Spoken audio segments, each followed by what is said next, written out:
In your prayer book, turn to page 1 to begin.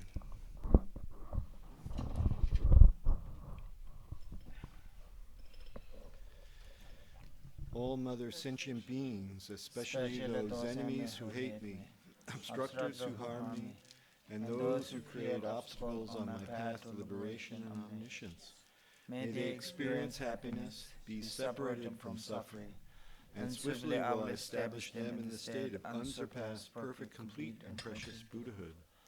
All Mother sentient beings, especially those enemies who hate me, obstructors who harm me, and those who create obstacles on my path to liberation and omniscience, may they experience happiness, be separated from suffering, and swiftly will I establish them in the state of unsurpassed, perfect, complete, and precious Buddhahood. Dagla dangvar jepe dranum par jepe ge Tarpa dantan che gembe bardu cho par jepa tam che kitso jepe Manam kadanyam besen jentan che dewa dangden Duk now dangden yodulana memba Yanda parzo pe chang chu rinpoche to parja. Thus, until I achieve enlightenment, I perform virtuous deeds with body, speech, and mind. Until death, I perform virtuous deeds with body, speech, and mind.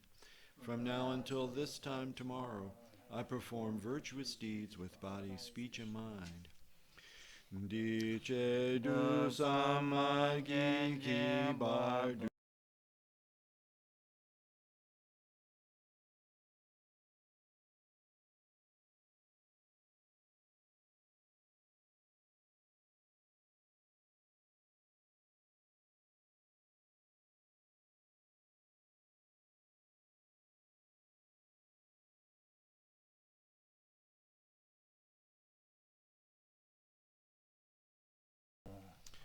To page 5. In the Buddha, the Dharma, and the Sangha most excellent, I take refuge until enlightenment is reached. By the merit of generosity and other good deeds, may I attain Buddhahood for the sake of all sentient beings. In the Buddha, the Dharma, and the Sangha most excellent, I take refuge until enlightenment is reached. By the merit of generosity and other good deeds, may I attain Buddhahood for the sake of all sentient beings. Sangye chodang soji chonan la chancho bardo dane japsuchi kage chen soji pe sonam ki Drola benchir sangye drobasho. May all Mother sentient beings, boundless as the sky, have happiness and the causes of happiness. May they be liberated from suffering and the causes of suffering. May they never be separated from the happiness that is free from sorrow. May they rest in equanimity, free from attachment and aversion. May all Mother sentient beings, boundless as the sky, have happiness and the causes of happiness. May they be liberated from suffering and the causes of suffering.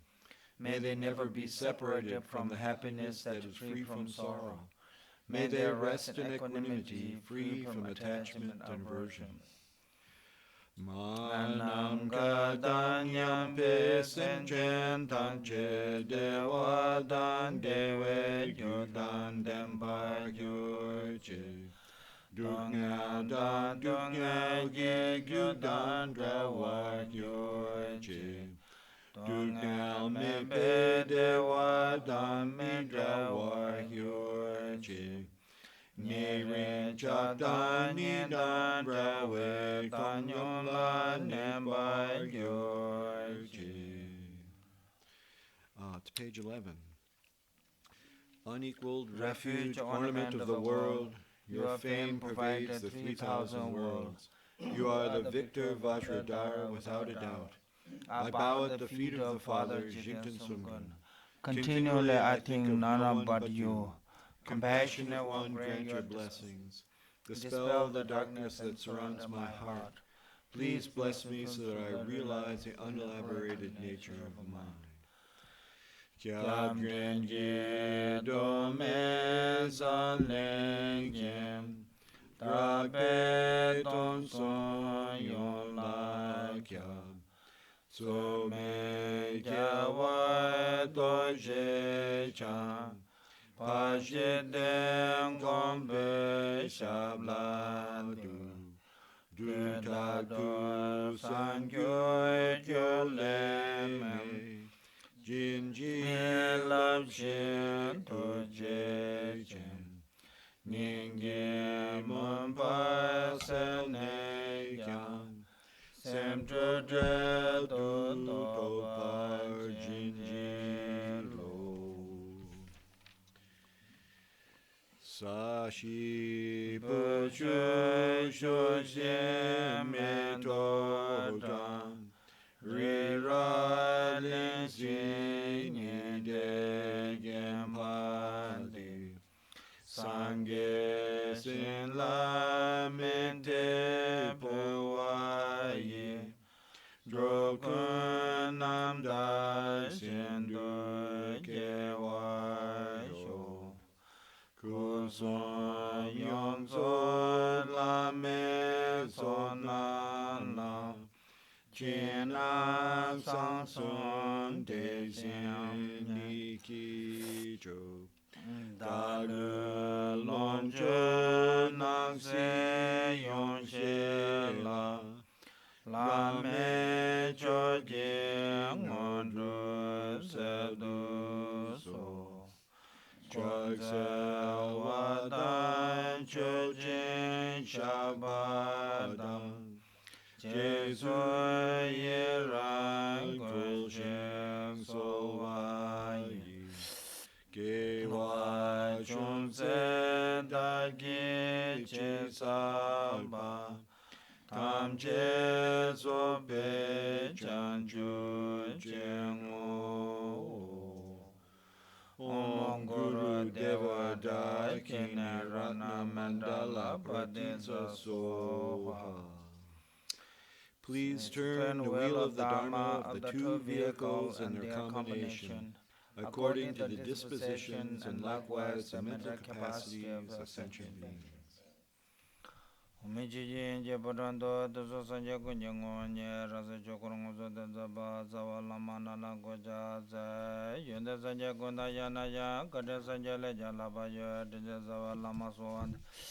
Tasondro lona chola jo nelo doba jeba chenje lo tabje doje cheje resoto chenje mendo doje bonjo ba cheje lombo dabo jebe cheje zo de language ze teme waza doje jengo do mande shi jengo bo chida wa tanje se ba kunje cheje nyamente kon renje gocha ze.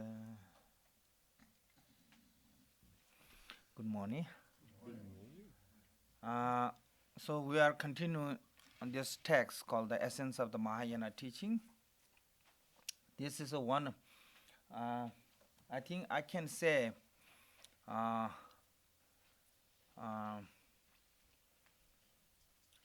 second Lamrim who wrote by Tibetan.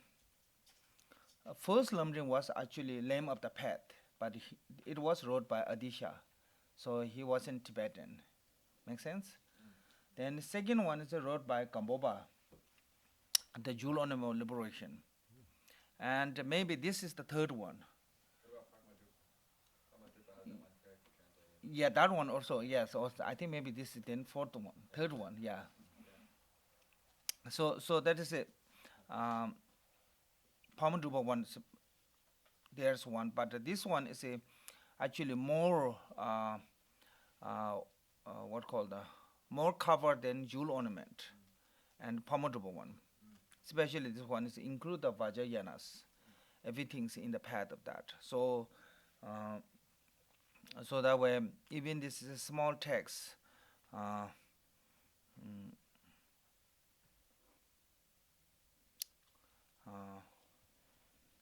have can say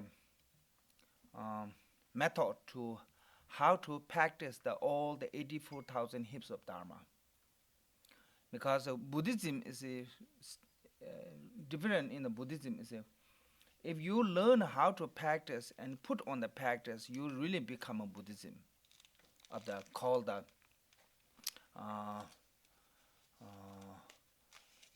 Tao Mungyur. Tao, yeah. Yeah. Your actual view changes. No. Going to you, I mean the accomplished view, who become a accomplished view. If you just learn and not put on the practice, it's called the Tuta Kelling. It means the accepting as a dogma. Yeah? Accepting as a dogma. It means that you just accept Buddhism, who Buddha it is. Make sense? It's not really become, you are not really become a part of that. Like lots of people accept Buddha. It doesn't mean that that person is really practicing Buddhism. So that way, knowing the Buddhism is like just same as accepting who Buddha who he is and what Buddhism is. So main point is I have to put on the practice, as yesterday I mentioned. If we don't put on the practice, whatever we learn we are just becoming dogma.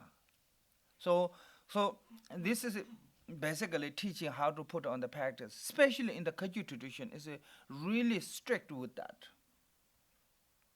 Now here lots of people as a teaching, like Mahamudra and this and that. If you go to in the monastery, pretty much nobody teach them. Even Ngondo, until you finish refugee, you're not going to receive the Vajrasattva transmission. Even you finish the refugee one time, if you not pass the test after that some question, you get some kind of examination. You're not allowed to go to the next step. So that is how we call the lineage, what called blessing lineage. We go through that lineage by blessing from the practicing. So that's the reason this is a lamb of the path to complete one individual how to can say achieve liberation. So yesterday we finished the refuge path. We have to follow the path. Make sense? There's 4 vows: refugee vows, what called the individual liberation vows, bodhisattva vows, tantric vows. So first is we talk about the refugee vows. Is how we take refuge, 3 jewels, Buddha, Dhamma, Sangha, as a cultural refuge, and inner our own nature is that resorted refuge. By relying those 2, we took refuge. Now here is called the individual liberation vow. Why is it called the individual liberation vows? Anyone who follow this vow or precept, you will get to the liberation. So it's a precept is taking your own sake. Like if you follow the precept, you're not going to get into the trouble. Make sense? Yeah. You are free. You get freedom. Even just look the normal worldly, societally how to live. If you not break the law, you get freedom. If you break the law, you lose your freedom. So individual liberation vow mean like by your carrying this precept cannot get your family freedom. Make sense? By your practicing this precept, make your family as a what called the not guilty of committing. So only you become not guilty by not committing negative action. Yeah. So that way, I think this is called the individual liberation vow. There's 7 classes of the vow and antidote to negativities. Actually, there's 8 basically. Here is mentioned only 7. Reason is a 1-day vow is not qualified as a foundation of a bodhisattva's vow. That reason only count as 7 vows, which is to become a foundation of a bodhisattva vows. So what is the 7 vows? Is Ubasiga, male and female, 2, and Shamanira, or what called Kitsul Galon, Kitsu, male and female, 2, 4, and a fully ordained male and female 2. Then a female, before becoming fully ordained, there's a particular precept which is called the preparation precept. So that way there's a 7. But generally there's 8 precept called the one. We take the 1 day vow. Like when we do Nyungne and those time we take 1 day vow. It's like this morning take the vow, 8 precept vow, and tomorrow morning when dawn come is naturally gone, that vow. But in here we only count as a 7 of them, because other one is the 1 day vow is too short to become a foundation to Bodhisattva vow, because it's only 1 day. Bodhisattva vow is a much, maybe commitment is much longer than that. So I think that's the reason we divide it into the 7, what called the use as a 7 vow as a teach here. But normally, lots of time in the monastery, we don't teach Vinaya vows. Vinaya is on the lay people. But Khenpo Rinpoche always teach. So I was thinking, I told Khenpo Rinpoche, this is not good idea to teach into the Vinaya to the lay people. But when logically think, I think that's good. Because Vinaya, there's only separate or different lay or ordained. You have to wear the robes. Lay doesn't have to wear the robes. But lay not breaking vow by not wearing robes. But monks and nuns, if you not wear the robes, you're breaking vow, some degree of vow. So few of their small minor things are, different. But major things are mainly practice everyone have to follow same. Different is once you take the vow, you are intentional or without intention, you will have accumulation of merit by holding the vow continually. Once you take the vow, when you not take the vow, only you have that merit is when you have intention. Make sense? Like you are lay, you never took any vow. But today said, okay, today I'm not going to steal anything. Then today you have same merit, like holding monk and nuns who have vow. But after the today is gone, because your intention is only today. Make sense? And only you have that merit when you are aware.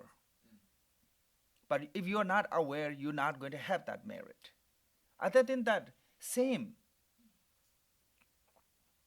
If something, any action become non-virtuous to the monk and nun, and is not becoming non-virtuous to the lay, that means Buddha is the creator.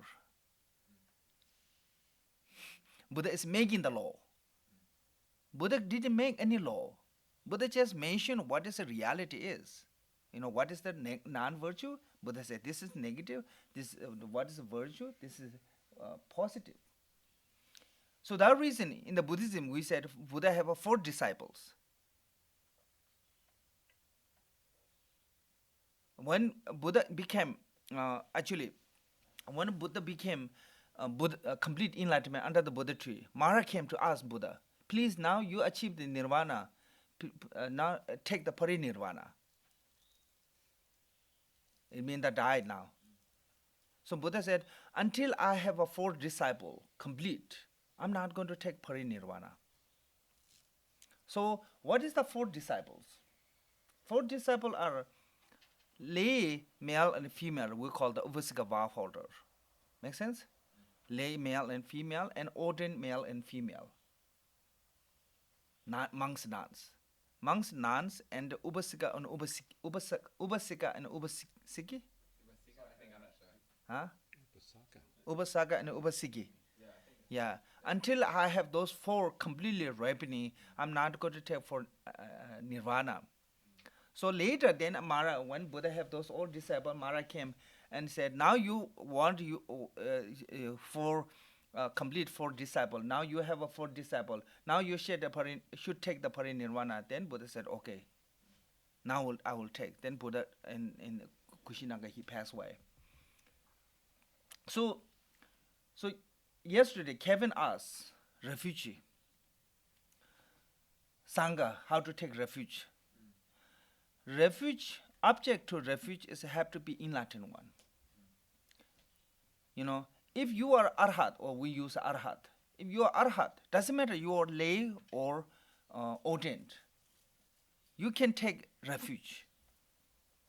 There are lots of in Latin, what called the lay, like as yesterday I mentioned, those 8 Bodhisattva, like Jenese, Manjushri, they are lay. You know, but they are qualified to become an object to taking refuge. And we said, even your non-enlightened, you can say non-enlightenment, samsaric beings, if there is a 4 fully pure ordained, fully ordained, 4 pure fully ordained, is the same quality as a 1 arhat. So if there's a 4 pure fully ordained, you can call the Arya Sangha. 4 together, not individually. If there's a 1 enlightened beings, doesn't matter it's a monk or it's a lay, you can call Arya Sangha because it's achieved Arya. So that way, when we talk about the Sangha, they're both lay and ordained. I know Tibetan tradition, when we talk about the Sangha, always talk about the monks and nuns, never include the lay people. We call the Gindu. Gindu means always monks and nuns. Which is the Sanskrit word Sangha. But I'm glad in the West is adopt that everyone who practices it become a Sangha, you know. That is correct because Buddha said, I have 4 disciples. So based on that, I really agree with the Khenpo Rinpoche teaching Vinaya to even the lay people. So yeah, I've thought a lot about this, just to ask, because the fault in the Vinaya definitely does say not to teach to lay people, right? Yeah. But and so I sometimes think to not study it, it's sort of devotion to the Sangha and devotion to the Buddha, you know? On the other hand, as you said, especially according to Jigten Sungam, that basically the faults of a monk and a nun and a fault of a layperson are essentially the same. So there's a lot of benefit in studying it. So I guess just to speak to, what do you think that the difference is between now and perhaps the time of the Buddha, where he did put this restriction where lay people could not study it, and why should we change our view on that? I think, I really don't know, but I think this is not just only Vinaya. Even your own guru, if you become too close, know everything, you lose your respect, you lose your devotion, and you become a more friend than guru-disciple relationship. You lose that part. When you lose that part, and you not take seriously, I think there's something have to do with that. So that connection have to try to keep that separately.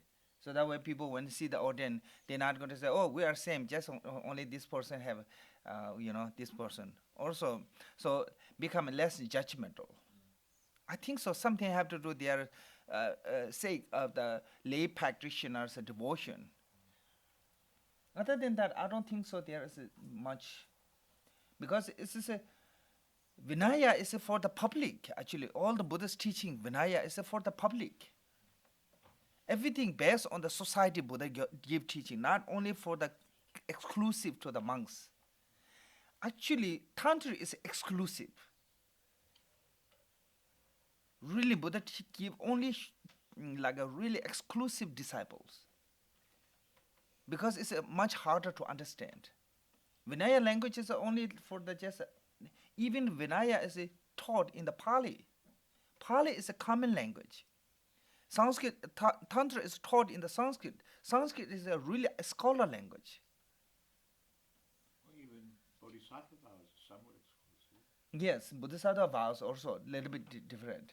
So shouldn't be Vinaya that much exclusive. So I don't know in the, that much try to restrict on that.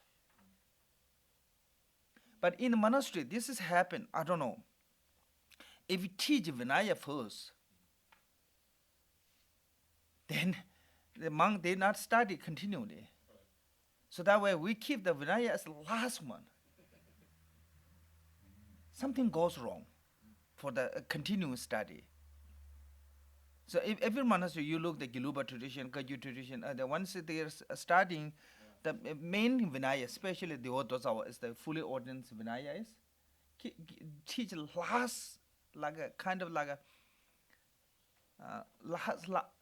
end of that your what school. Why do you think that is? Why do you think that there's this interruption in study because of the study of the Naya? I don't know. This is just some kind of doesn't work. It's I don't. They are not really. Teach the Abhidharma before? Yeah, Abhidharma and all those teaching before. Right. So that reason, because I mean the precept what we take, like for example 5 precept. It doesn't matter it's a lay or ordained. Then some people have this perception.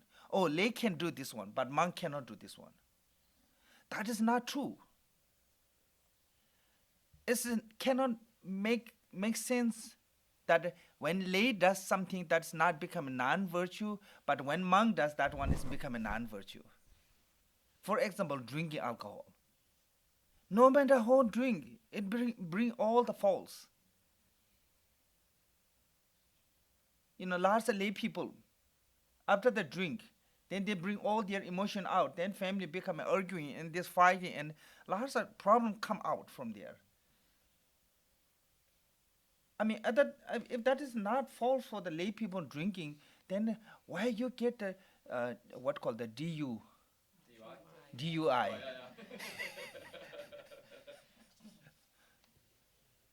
Make sense? Why we try to restrict alcohol so many different ways. There's something wrong there. That reason is not good. Even forget about the religion perspective. Just generally living life is not working. So that way, it's not like talking about when something lay people can do that monk cannot do all things. Different is a monk make the commitment, saying, I'm not going to drink. You breaking that commitment. Lay people doesn't have that commitment. So you're not breaking that commitment, but you are making downfall is equally same. Kind of do have the commitment, though. I mean, the fifth vow is to not drink alcohol at all. Yeah, once you take the vow, lay people, I'm saying if you not take the vow, you're not breaking that commitment. So other than that, equally same. So that reason, later I thought, okay, I agree with the Khenpo Rinpoche, of course. Whenever I argue with him, end of the argument, I always lose. So that's every day. So I take that,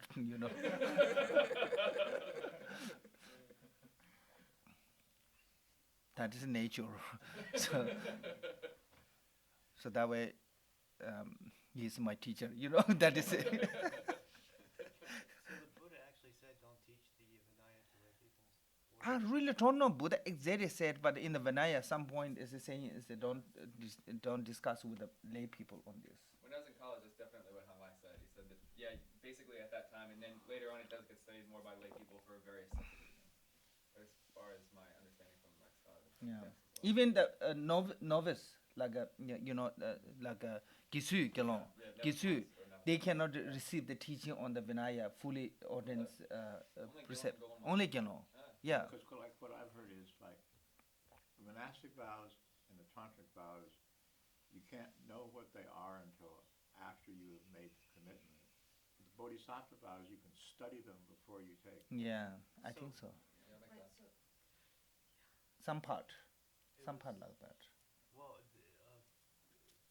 not to digress off the subject, but like for example, my understanding is that in Tantra, originally you weren't allowed to see certain images, like the image of a yabyong. Yeah. You weren't allowed to see it until you were ready for it and you were introduced to it. And I can't help but to think that by us seeing it before we're introduced to it, that somehow it takes away some of the impact, some of the power that it would have if we were all of a sudden kind of shocked to see this, to figure the yab yum and have somebody explain to you what it means when you're ready for it. I just feel we lose something, so that might be some of what I'm trying to say. Okay. So that is my sidetrack. Okay, so that way I say 7 class of the vows is the antidote to negativity. So main point is why we're taking the 7 class of the vows. It's an antidote of the negativity and antidote of what called the protecting our 3 doors from the engaging in the non-virtuous activities. You know, that protection need everyone, not just only the monks or nuns. So take them from the pure source with the motivation of renunciation. When we take a monastery, there's what called the Vinaya vow, like include the refuge vow actually. It's a Vinaya. It's a need of renunciation. Renunciation means you want to free from the samsara. That reason you are taking the vow.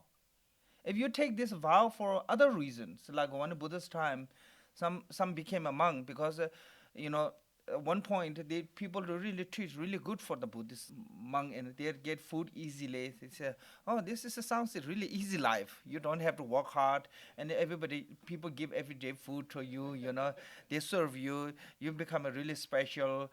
Maybe I should take that one too.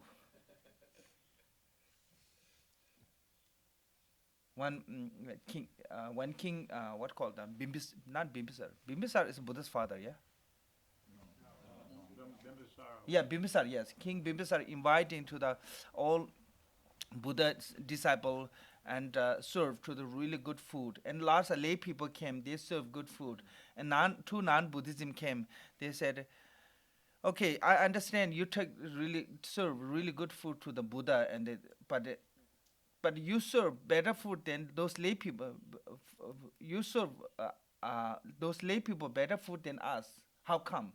We are also practitioner. And the King Bimbisar said, because they took the vow, have a precept, lay vow. That way they are higher than you. Then they said, okay, if we take the vow, will you serve us that same kind of food? And he said, sure, if you take. So they took the vow for that food. The reason is they want to get good food. They took the vow for 1 day vow. So that is not from the renunciation. Yeah. So that way, motivation of the renunciation and never transgress the pledge. As never transgress the pledge or never break the pledge. Pledge of a vow or commitment. So why we have to protect the vow or we have to hold the vow or precepts, you see? Seeing them as the basis of all quality, one must know how to repair the vows. So Vinaya vow is the base of all quality. Everything quality comes in your life. Forget about the liberation or spiritual. Every good quality can come if you are disciplined. Everything go to smooth if you are disciplined. Your marriage go to smooth. Your work go to smooth. Your day go to really smooth. You go to really have easy if you are disciplined. Like when you're driving on the road, if you can follow the speed limit. You don't have to worry anything. Even car pass to you without worrying, you just maybe wave, but not have to. But when you are speeding, then you have constantly worry. Maybe you get ticket and this and that. So that way, I said, all the good quality, all the easy life or peace or relax or happiness or everything is come when you follow all the rules. Make sense? So that is what is mean the quality of all, base of all quality, Vinaya is. So same thing is it. Also, if you have good discipline, you can meditate. If you don't have a discipline, you cannot meditate. Make sense? Without the discipline, especially physical discipline, no one can meditate. So that reason is a need some degree of discipline to build good quality in life. Or everything's all the good quality, whatever we can do, our job or livelihood or family or spiritual or anything is the foundation is the discipline. All those good